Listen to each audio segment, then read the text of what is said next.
찾았으면 우리가 얼마 되지 않기 때문에 합동합니다. 다 같이 합동합니다. 시작.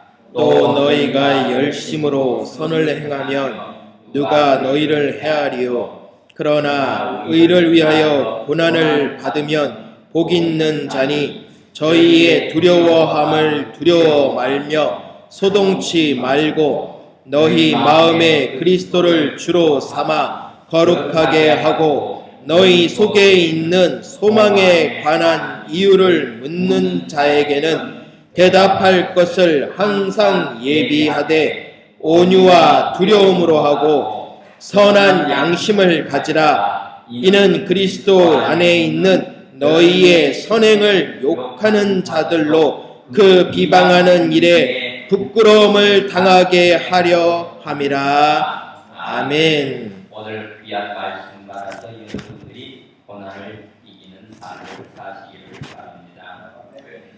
자, 좋은 친구와 나쁜 친구 구별하는 법칙이 무엇이 있을까요? 여러분들은 어떻게 구별하십니까? 친구가 있습니다. 이 친구는 참 나에게 좋은 친구다. 이 친구는 참 나에게 나쁜 친구다. 그 구별점이 무엇입니까? 자, 구별하는 방법 가장 쉽죠. 누가 좋은 믿음이고 누가 믿음이 없는가 보는 것 가장 쉽죠. 어떻게요? 어려움을 겪어보면요. 내가 어려움을 겪을 때 내 옆에서 아무 말 없이 같이 울어주고 웃어주고 아무 말 없이 옆에서 어깨 두들겨주고 등 두들겨주고 때로는 힘들어할 때 고개를 기대고 있어도 아무 말하지 않는 친구, 이 친구가 좋은 친구잖아요. 그렇죠? 이런 친구 3명만 가지고 있으면 세상에서는 성공한 자라고 한답니다. 다시 말해서 나를 위해서 목숨까지도 아끼지 않는 친구. 바울에게는 브리스가와 아굴라처럼 정말로 바울을 위해서라면 자신들의 목숨이라도 내어줄 정도의 그러한 친구를 얻었다고 바울은 성경의 로마서에 자랑하고 있고 갈라디아서에 또한 자랑하고 있습니다. 자, 우리 사랑하는 성도님들은 어떠십니까? 나를 위해서 목숨이라도 내어줄 친구에 대한 자랑거리 삼아야 되지 않겠습니까? 적어도 우리가 예수님을 믿고 있다면 이 정도의 모습. 자, 그러면 친구는 아니다 할지라도 내 남편을 위해서, 내 아내를 위해서, 내 자녀를 위해서, 내 부모를 위해서 내가 희생당하고 그 사람이 산다면 과연 이러한 의식이 과거에 우리 부모님들에게서 물려받았던 그 의식이 지금 오늘날 우리에게 이어지고 있느냐? 아니요. 잘 이어지지 않는 것 같아요.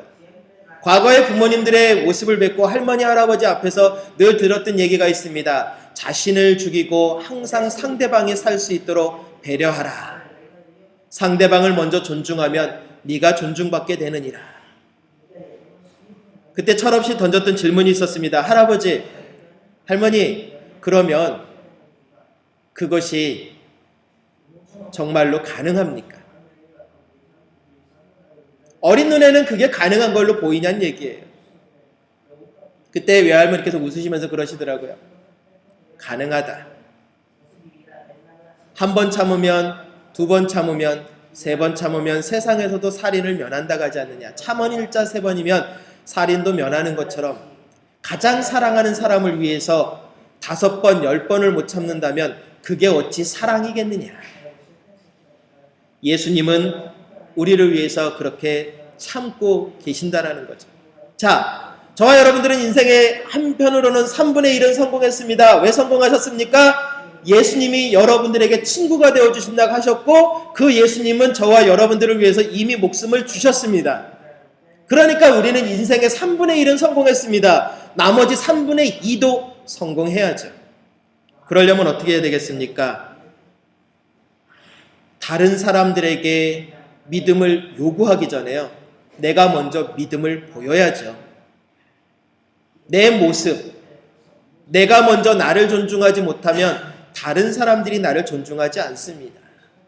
그런데 문제는 나를 존중한다라는 그 의식이 나를 중심으로 움직이는 사상으로 바뀌면 안 됩니다. 나를 존중한다라는 건 뭐냐? 하나님이 나를 만드신 존재의 의미를 깨달으라는 거지 모든 사람들이 나를 대접하고 그런 것은 아닙니다. 우리는 말씀을 그렇게 받아들이기 때문에 오류에 빠지는 거죠. 믿음이라는 것은 바로 그겁니다. 하나님 앞에 우리가 어떤 모습으로 갈 것이냐. 오늘 고난을 이기는 믿음이라는 제목으로 나누려고 합니다. 그런데 고난, 믿음 같은 이야기예요. 자, 믿음도 아까 말씀드렸지 않습니까? 언제 그 사람이 믿음이 있는가를 보게 되느냐? 고난 속에서요. 고난 속에 그 사람이 처해 있을 때 그 사람이 믿음이 있는지 없는지를 우리는 봅니다. 대부분 세상 사람들은 고난에 빠지면 그 상황을 피해 나가려고 하는 것과 그 상황을 풀어나가기 위해서 모든 갖은 수단 방법을 다 동원합니다. 그러나 믿음의 사람은 그렇지 않습니다. 믿음의 사람은 어떻게 한다고요? 하나님이 보시기에 어떠한가를 먼저 찾아낸다는 얘기죠. 그래서 히브리서 11장에 많은 위대한 믿음의 선조들에 대한 이야기가 나오는데 그들은 대부분 어려움 속에서 흔들리지 않고 믿음을 지켜냈다는 얘기입니다. 고난 속에서 그들은 어려움을 이겨냈다는 얘기입니다. 고난에 대해서 제가 목사님들에게 좀 부탁을 드렸어요. 목사님들의 그 귀한 격언을 하나씩 나눠주십시오. 고난에 대해서 한번 격언을 생각나시는 것이 있으면 적어서 저에게 보내주십시오. 그러면 제가 짧게 하나의 그 차트를 만들어서 좀 보관하면서 쓰려고 합니다. 그런데 한 목사님이, 캐나다에 계신 목사님이 보내주셨어요. 목사님, 저는 고난을 이렇게 생각합니다. 고난은 곤란할 뿐이지 힘들지는 않습니다. 그 말을 받은 그 순간, 그래, 이게 정답이구나 라는 생각이 들었어요. 우리는 대부분 어려움에 처하면 믿음이 많이 흔들립니다. 그 이유는 뭘까요? 우리의 믿음이 반석에 서 있는 것이 아니라 모래 위에 서 있었기 때문에 흔들리는 겁니다. 기초가 부실했기 때문에 흔들리는 거예요. 기초가 튼튼하면 흔들리지 않습니다. 지진이 와도 일본이 안전했습니다. 그런데 너무 심한 지진이 왔기 때문에 무너진 거지만, 쓰나미 때문에 무너진 거지만, 사실상 지진의 힘에 의해서는 내구성이 강화되어 있는 건물을 지어야 되는 법이 있기 때문에 지진 강도가 몇 가지는 와도 건물이 흔들릴 뿐, 심하게 흔들려도 그 건물의 균열이나 이런 것들이 잘 생기지 않는 이유는 무엇이냐? 미리 흔들림을 대비했기 때문입니다. 그것이 바로 반석입니다. 모래 위에 세우면 어떻겠습니까? 이리 위청 저리 위청, 이리 흔들리고 저리 흔들리고 우리 갈피를 못 잡지 않습니까? 바로 이게 우리의 믿음에 보여야 할 모습입니다. 자, 왜 어려움 가운데 고난 가운데 믿음을 지키냐고요? 두 가지 이유 때문입니다. 첫 번째, 성경은 저와 여러분에게 약속합니다. 이 세상의 어려움을 극복하면 여러분들은 축복을 누린다겠습니다. 그냥 축복 주시지 않습니다. 예수님께서 말씀하셨잖아요. 이 땅의 모든 것을 한번 포기해봐라. 심지어 가족까지 포기할 수 있겠느냐라고 물으셨습니다.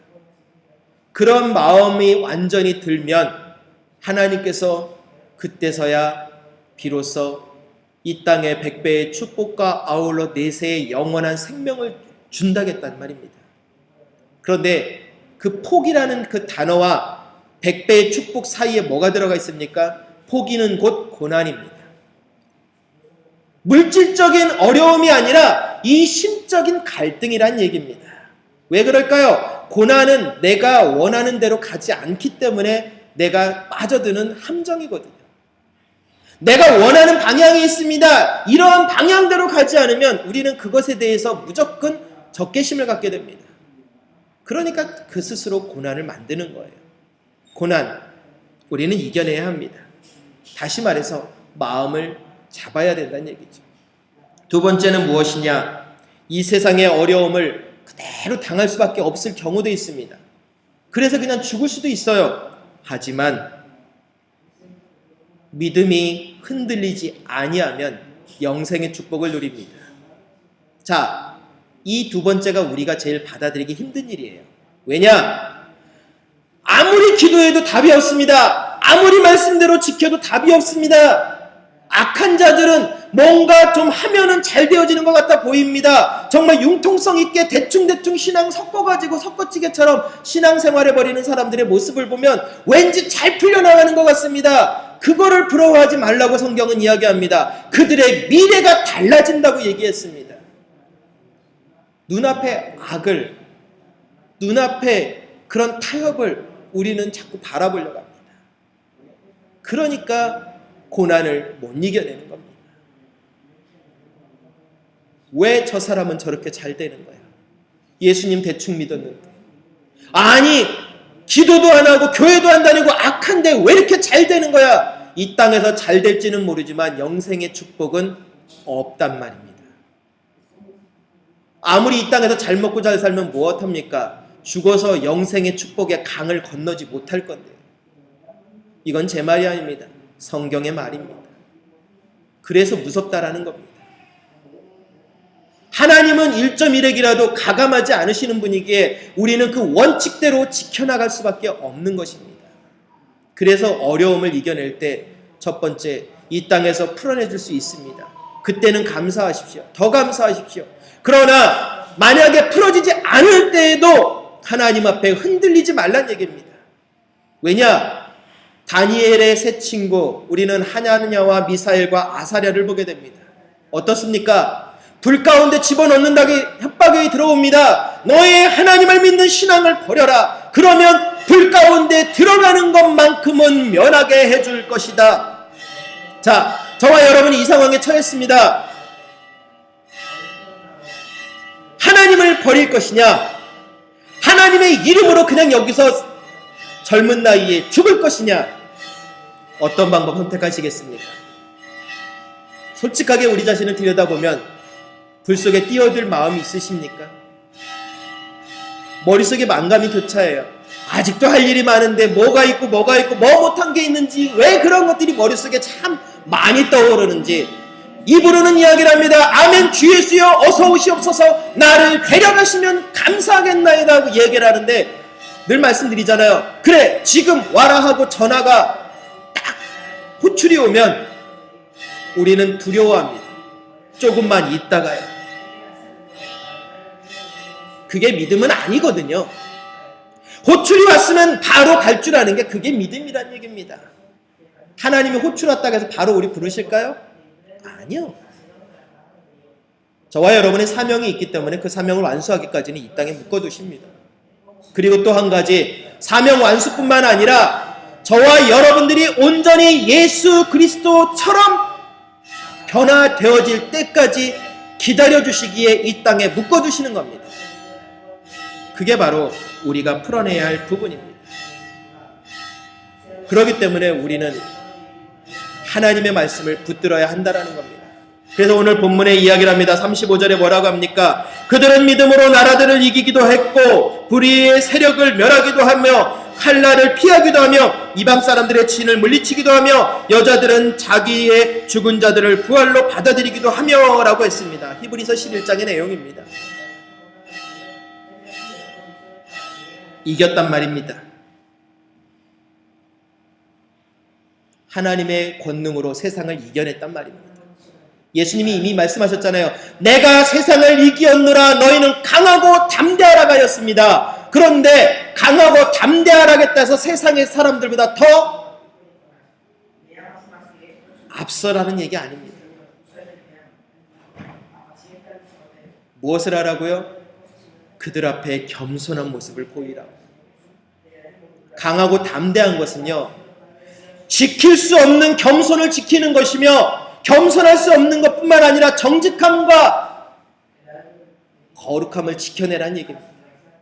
이게 저와 여러분들이 해야 할 하나님의 거룩한 성품의 회복입니다. 그래서 히브리서 11장 35절에 그 모든 것들을 이겨냈다고 얘기를 했습니다. 맞습니다. 저와 여러분들이 믿음으로 가야 이겨낼 수 있어요. 왜 이렇게 세상 일에 부딪히면서 목사님 이리 치고 저리 치고 부딪히는지 모르겠습니다. 이유는 딱 한 가지입니다.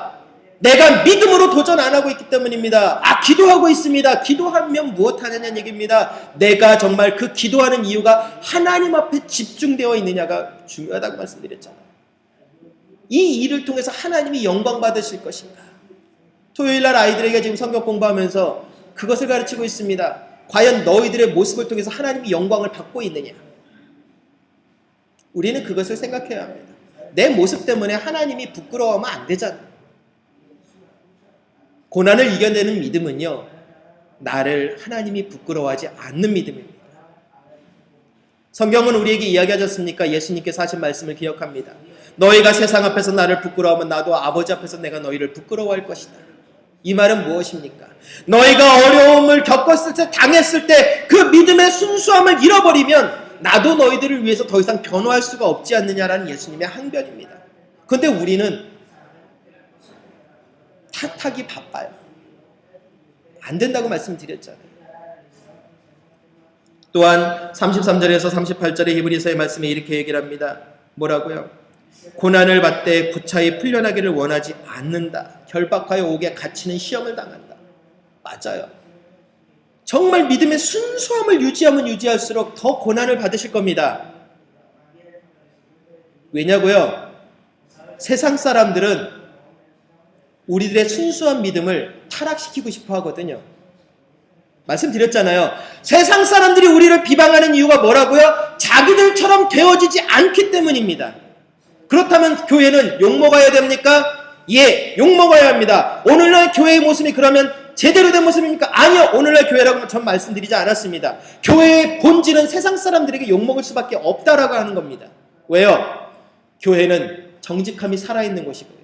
진실함이 살아있는 거고 겸손함이 살아있는 곳이기 때문입니다. 누가 살아있어요? 예수님이 살아계신 곳이니까 내가 살아있어야 하는 세상과는 다르거든요.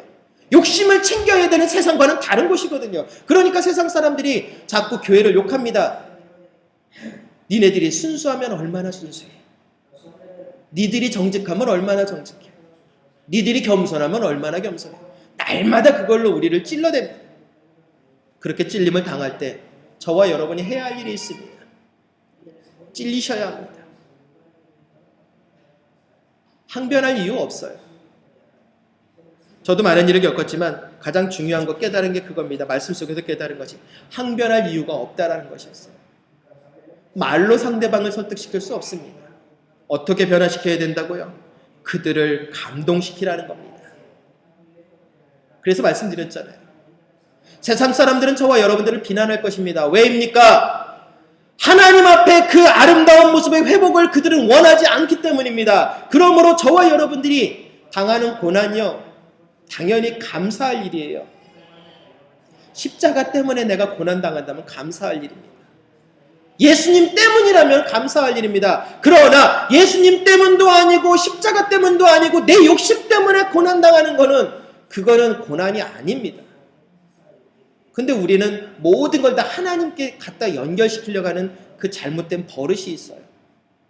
그러니까 견디기가 어려워지는 것입니다. 진정한 신자는요, 어떠한 어려움 속에서도 믿음을 지켜내야 합니다. 잘 될 때만 하나님, 어려워질 때는 불평. 아니요. 분명히 성경은 이야기하고 있습니다. 뭐라고요? 야고보서가 이야기하지 않습니까? 한 입에서 어찌 단 것과 쓴 것이 동시에 나올 수 있느냐. 그래서 말씀드렸었잖아요. 후반기에 준비한 것을 시행하려고 합니다 했는데 첫 번째가 언어학교입니다. 제2기 언어학교. 이번에는 성경 구절 없어요.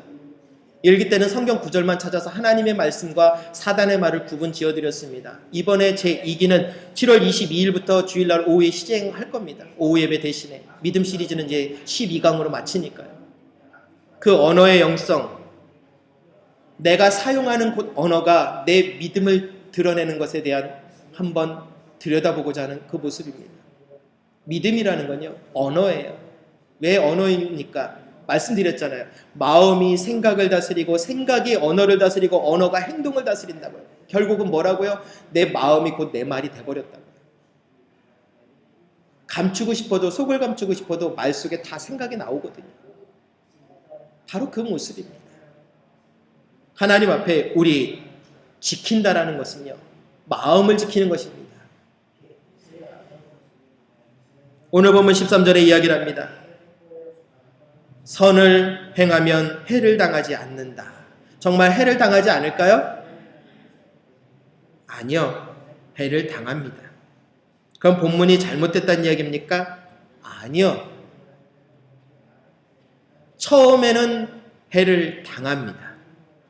그러나 아시잖아요. 끝까지 십자가를 붙들고 있는 사람에게는 세상 사람들이 어떻게 합니까? 인정을 한다는 얘기입니다. 어설프게 믿었다가는 세상 사람들이 인정 안 해요. 오히려 더 욕하죠. 단적으로 하나 예를 들겠습니다. 군대에 들어갔습니다. 크리스찬이라고 외쳤습니다. 이 녀석 술 안 마셔! 왜냐면 군대는 술과 담배가 당연히 문화가 돼 있으니까요. 저도 그 압력 받았어요. 더군다나 한 사람이 제가 전도사로 사역했던 교회에 있었는데 그 친구가 좀 껄렁껄렁한 친구였어요. 그러니까 골탕 먹이려고 저 사람 우리 교회 전도사였었어 그 한마디를 탁 퍼뜨리는 순간 부대에서 저를 타켓으로 삼았죠. 누가요? 교회 안 다니는 친구들이. 그러니까 줄기차게 구타가 시작됩니다. 보이지 않는 곳에서 구타가 시작되고 보이지 않는 곳에서 술과 담배의 그 협박이 들어옵니다. 이것을 하면 너 군생을 편안하게 해줄게. 아이고 어떻게 할까요? 편해야 될까요? 진짜로 용서 안 하더라고요. 전도사면 다야라고 온갖 진짜로 심한 소리도 들었어요.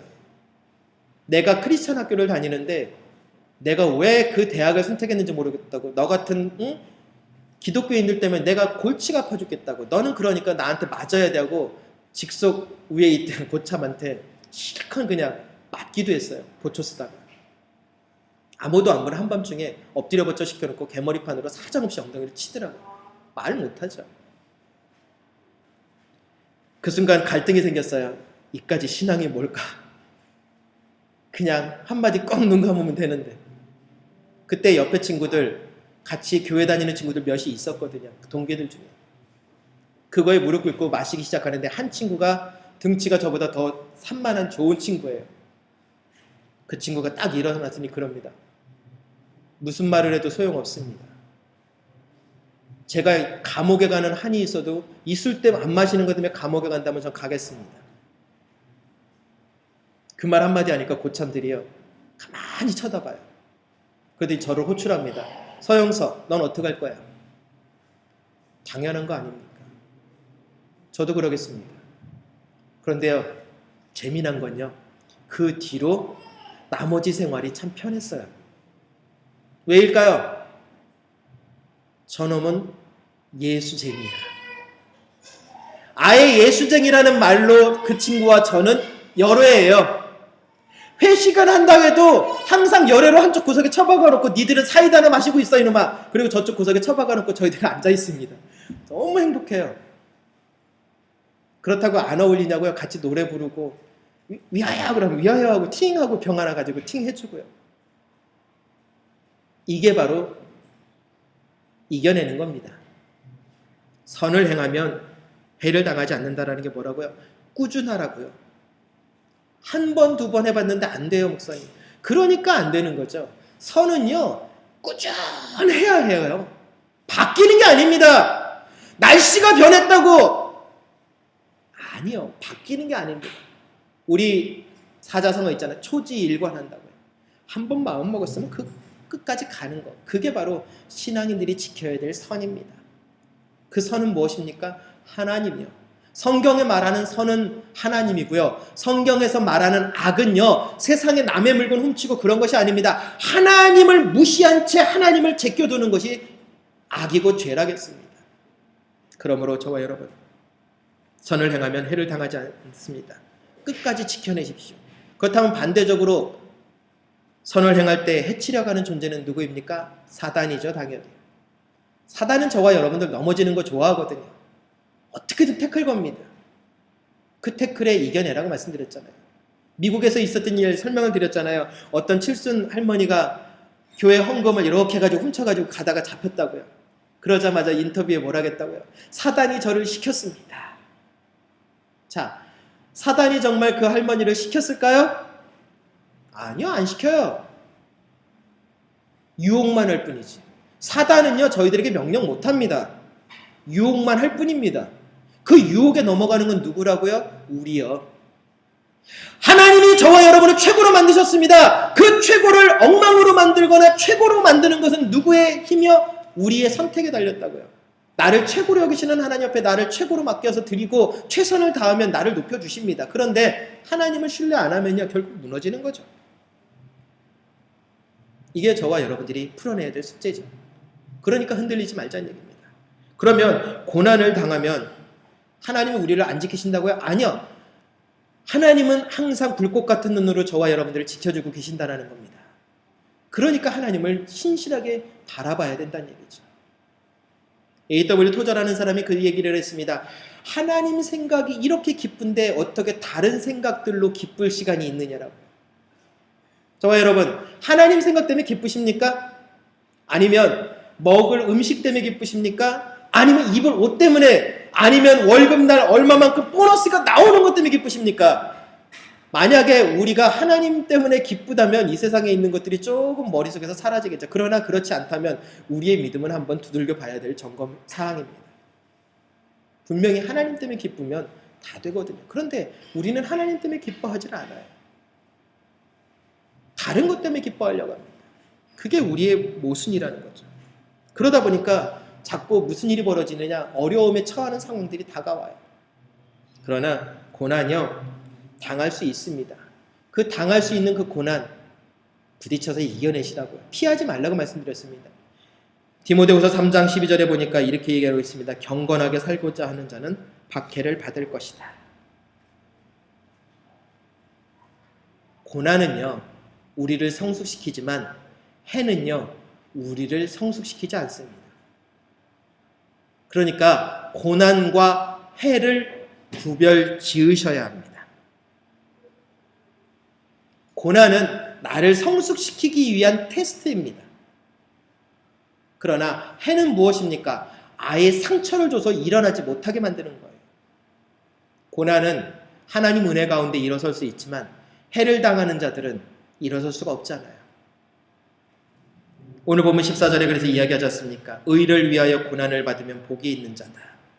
의를 위해 고난당하는 것이 무엇입니까? 하나님을 사랑한다라는 증거입니다. 그래서 하나님을 더욱 잘 섬길 수 있는 기회를 얻었다라는 기쁨입니다. 그래서 팔복의 마지막이 뭡니까? 의를 위하여 핍박을 받는 자는 복이 있나니라겠습니다. 천국이 우리 거라겠습니다. 여기서 의는 누구입니까? 예수님의 이름 때문에 고난을 당하느냐는 이야기입니다. 우리는 예수님 때문이라고 하지만 정작 내 욕심 때문에 고난을 당하면서도 우리는 그것을 포장해서 예수님 때문이라고 해야 신앙이 참 있는 것처럼, 믿음이 있는 것처럼 우리는 참 그걸 꾸며대고 있습니다. 그러나 하나님은 분명히 얘기합니다. 외모를 취하시지 않으시는 하나님이라겠습니다. 뭘요? 이 가슴, 생각을 취하시는 하나님이라고 했기 때문에 이 마음이 틀려지면 모든 것이 깨어지는 겁니다. 아무리 겉모습이 화려하고 믿음 생활이 좋아 보이는 척해도 소용없는 것이라는 거죠. 그러므로 정말 예수님 때문에 우리는 변해야 한다는 얘기예요. 세상 사람들과 달라야죠. 세상 사람들과 똑같으면서 예수님을 믿는다? 그럼 믿는 거 아닙니다. 단지 유두고처럼 탁하니 한쪽 다리 걸쳐놓은 거예요. 이게 뭡니까? 줄을 대놨다는 얘기입니다. 아차 하는 순간이 오면 이쪽으로 피하려고 줄 대는 거하고 뭐가 다르냐는 얘기예요. 그런데요, 우리가 아차를 깨닫기 전에 하나님은 벌써 그 줄을 끊어버리십니다. 그렇기 때문에 우리는 늘 긴장하고 살라는 얘기입니다. 그래서 14절에 뭘 하겠습니까? 두려워하는 것을 두려워하지 말라겠습니다. 이 말은 무엇입니까? 하나님이 보호하시는데 왜 세상을 두려워하느냐는 얘기입니다. 저 사람이 나한테 피해를 줄까 봐. 그 사람이 하나님보다 더 위에 있는 사람이 된 거죠. 왜 사람을 두려워하느냐고요. 그 사람이 제 목줄을 쥐고 있으면 도대체 그 사람이 제 생명을 쥐고 있는 사람 맞습니까? 아니잖아요. 그래도 먹고 살아야 되니까요. 아니잖아요. 우리는요, 다른 사람들을 내가 흔들 수 있다고 생각하지만 또 하나 다른 사람들에 의해서 내 생명이 왔다 갔다 한다고 생각하고 있습니다. 결국 우리는 하나님을 믿는 것이 아니라 사람을 믿고 있다는 얘기예요. 하나님을 믿고 있는데 무엇이 두렵냐는 얘기입니다. 정직하고 진실한 걸 지켜주시겠다고 하신 하나님의 그 보호하심을 우리는 신뢰하고 있느냐는 얘기입니다. 그러므로 두려워하는 것을 두려워하지 말라겠습니다. 이 말은 세상 사람들을 두려워하지 말라라는 겁니다. 그들이 내 목숨을 어떻게 취할까? 목숨은요, 하나님께 달린 거죠. 그러다가 길 지나가다가 아무 이유 없이 묻지마 살인에 의해서 죽은 사람은 하나님 뜻입니까? 모르죠. 하나님이 어떠한 계획이 거기 숨어 있는지는 우리는 모릅니다. 그렇기 때문에 그걸 우리가 섣불리 판단할 부분이 아니라는 겁니다. 단지 우리가 더 중요하게 생각해야 될 것은 무엇입니까? 하나님의 보호하심을 신뢰하라는 거예요. 두 번째, 두려워하는 것을 두려워하지 말라. 이건 다시 말하면 세상 사람들의 박해나 권력을 그리고 상대방의 비방이나 이목에 너무 시선을 쓰다 보면요, 신경을 쓰다 보면요, 스스로 시험에 빠집니다. 잠언은 29장 25절에 이렇게 이야기를 합니다. 사람을 두려워하면 올무에 걸리게 되거니와 여호와를 의지하는 자는 안전하리라. 사람을 두려워하다 보니까 스스로 올무에 걸린다는 얘기예요. 하나님을 두려워해야죠. 하나님을 무서워하라는 얘기입니다. 그러면 안전하다는 얘기예요. 그런데 우리는 다른 사람이 나를 어떻게 생각할까? 그 사람이 나에 대해서 무슨 말을 할까? 저 사람에게 어떻게 해야 줄을 잘 대서 이득을 얻을까? 결국 우리는 하나님보다 사람을 더 하나님처럼 생긴 거죠. 이게 바로 우상숭배인 겁니다. 이러니까 우리가 시험에 빠지는 거라고 말씀드리는 겁니다. 박해는요, 하나님의 보호하심을 기억하면 두려워하지 않잖아요. 주기철 목사님이 정말로 충격의 모습으로 눈을 감으셨지만 그 아들이 간증하는 것을 봤을 때, 라디오로 간증을 들었을 때 얼마나 눈물을 흘렸는지 모르겠어요. 어떻게 고문을 했느냐? 하도 안 되니까요. 할머니, 그러니까 어머니와 아내와 자식을 놓고 가운데 유리벽 하나가 있어요. 저쪽엔 주기철 목사님, 이쪽에는 가족들이 있습니다. 가다가 택시비 줄 테니까 창문 내려서 고개만 싹 신사 쪽으로 한번 그 까딱만 하면 그냥 태우고 갈 수 있는데 안 때릴게, 그냥 가. 안 가요. 그러니까 아내를 불러드립니다. 야, 주기철, 네 아내를 보면서도 네가 하나님을 부인 안 할래? 그 순간부터 옆에서요, 아내를 사정없이 일본 형사들이 두들겨 패기 시작합니다. 만신창이를 만들어요. 그 광경을 지켜보던 어머니는 졸도해버렸습니다. 아내가 만신창이가 돼가는데 주기철 목사님 옆에서 신음소리로 한 소리밖에 안 해요. 하나님, 저는 연약합니다. 저같이 못나고 연약한 자가 제 아내도 못 구하는데 이 나라를 위해서 무엇을 할 수 있겠습니까? 저는 할 수 없으니까 하나님, 제 영혼을 하나님께 맡깁니다. 옆에 고타당하는 제 아내의 마음 받아주시고, 저 아내를 위해서 제가 이렇게 무릎 꿇지 못하는 이 못난 남편 용서해 주시고, 하나님 앞에 진실하지 못했던 그 모습을 회개합니다. 그러니까 일본 순사들이 이번엔 바꿨어요. 주기철 목사를 방바닥에 내려놓고 아내를 묶어놓고 사정없이 남편을, 주기철 목사를 두들겨 팹니다. 근데 아내도 똑같이 눈물을 흘리면서 그 얘기를 해요. 나같이 연약한 자가 무엇을 할 수 있다고요? 그러면서 남편이 만신창이가 돼도 가만히 있습니다. 그 순간 그 광경을 지켜보던 아들이 맨정신이겠어요? 실어증에 걸려가지고요, 말을 못했답니다. 그분 손자가 지금 장신대에서 설교학 교수님 주승종 교수님이 계셔요. 그 가족의 그 모습들을 보면서 그 생각을 했습니다. 박해, 당해봐야지 알죠, 목사님. 당하면 저도 이겨낼 수 있을 겁니다. 아니요. 평상시 생각이 그렇지 못하면 상황에서도 못 견뎌내요. 평상시 모습이 곧 그때 모습이에요. 왜냐? 말씀드렸잖아요. 평상시 기도를 해야 위급한 순간에 기도할 수 있다고 말씀드렸잖아요. 위급한 순간에 기도하고 싶어도 기도가 안 나와요. 왜 안 나올까요? 평상시 기도 훈련이 안 돼 있으니까요. 아버지의 음성을 들을 수 있는 준비가 안 돼 있으니까요. 그러니까 답답해서 아이고 아버지 내 속 아시죠? 이 소리밖에 안 나오는 거예요. 우리 그러면 안 되죠.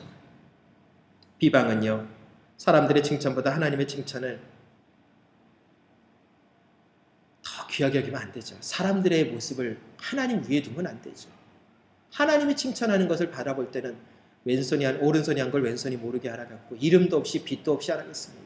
그러나 우리는 박수 받기 원합니다. 그게 문제인 거예요. 잊지 마십시오. 사람 앞에서 이름을 내고 싶어하는 사람은 반드시 시험에 들게 된다고 성경은 우리에게 이야기하고 있어요. 저와 여러분, 하나님을 보시기 바랍니다. 하나님이 나를 지켜보고 계시는데 어떻게 그렇게 부정직한 일이 일어날 수 있으며 진실하지 못한 일이 일어날 수 있겠느냐는 얘기입니다.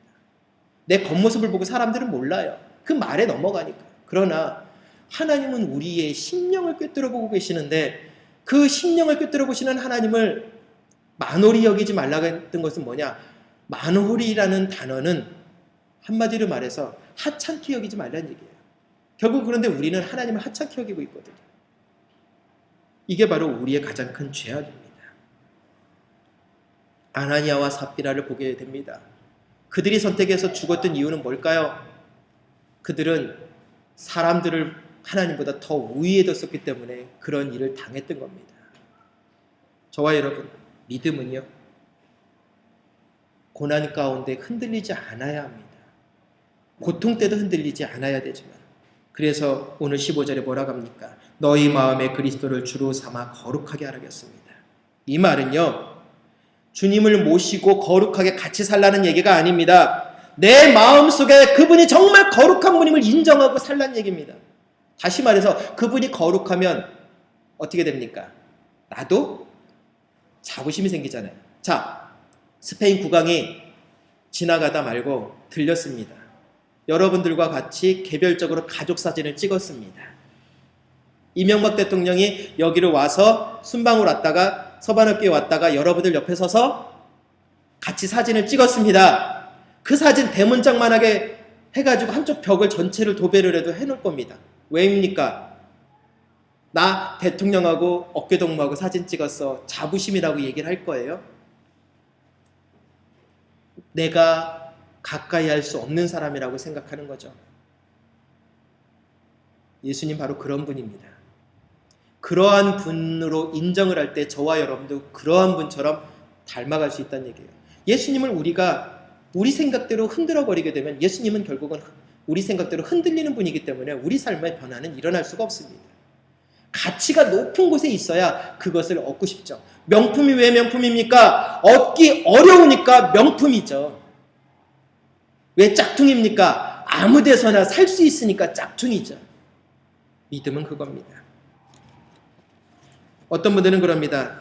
예수님이요, 참 훌륭한 선인입니다. 위인입니다. 그렇게 이야기하시는 분들이 참 많아요. 어르신들 중에 전도하다 보면요, 길에서 만나다가 어르신 교회 가셔야죠 그러면은 예수님 참 선한 위인이시죠. 위인은 뭡니까? 사람이요. 하나님이라는 것을 인정을 안 하려고 해요. 종교다원주의도 마찬가지거든요.